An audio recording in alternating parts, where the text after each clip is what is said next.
آپ میرے سامنے شیعہ سنی بن کے نہ بیٹھیے گا، آپ میرے سامنے جج بن کے بیٹھ جائیے گا، میں دونوں عقیدوں کی وکالت کر لیتا ہوں، آپ فیصلہ کر لیجئے گا۔ پہلا عقیدہ یہ ہے کہ ہم نے خلافت والوں سے پوچھا کہ آپ ہمیں بتائیں کہ آپ نے نبی کے بعد ایک صحابی کو خلیفہ مانا، آپ کے پاس دلیل کیا ہے؟ میں دلیل سے ماننا ہے نا، آپ ہمیں دلیل دے دیں۔ انہوں نے کہا دلیل ہمارے پاس یہ ہے کہ نبی جاتے ہوئے کسی کا اعلان نہیں کر کے گئے تھے، نبی کسی کو نومینیٹ، کسی کو نامزد نہیں کر کے گئے تھے۔ بعد از رسول مسلمان پریشان ہو گئے کہ اتنا بڑا دین ہے بغیر وارث کے کیسے چلے گا، لہٰذا مہاجرین اور انصار مدینہ کے باہر ایک جگہ سقیفہ بنی سعدہ میں اکٹھے ہو گئے۔ وہاں پہ انہوں نے آپس میں مل کے مشورہ کیا کہ اب نبی کا وارث کسے بنائیں۔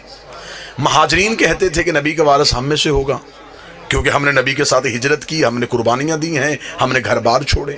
انصار کہتے تھے تم نے گھر چھوڑے، ہم نے گھر دیے، تم نے کاروبار چھوڑے، ہم نے حصہ داری دی ہے، لہٰذا نبی کے بعد زیادہ حق ہمارا بنتا ہے۔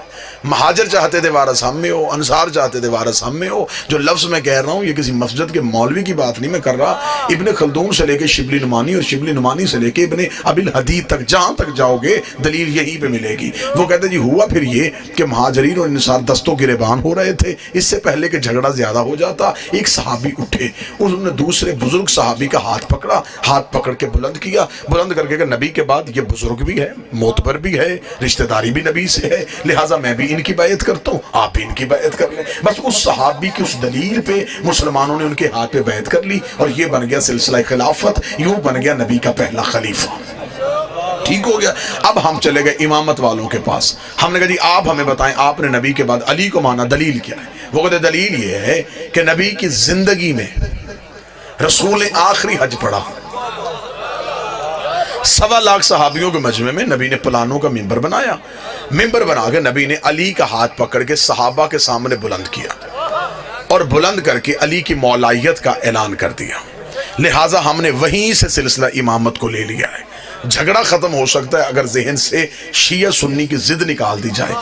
ایک خلیفہ بنا نبی کے جانے کے بعد، ایک کا اعلان ہوا نبی کی زندگی میں، ایک صحابیوں کے مجمع میں، ایک غدیر کے مجمع میں، ایک کا ہاتھ صحابی نے پکڑ کے بلند کیا، ایک کا ہاتھ نبی نے پکڑ کے بلند کیا۔ ضد نہیں کرنی کہ میں اہل سنت ہوں، اہل حدیث ہوں، صرف گھر میں جا کے اتنا سوچنا ہے کہ قرآن میں اطاعت صحابی کی واجب ہے یا نبی کی واجب؟ قرآن میں اطاعت کس کی واجب؟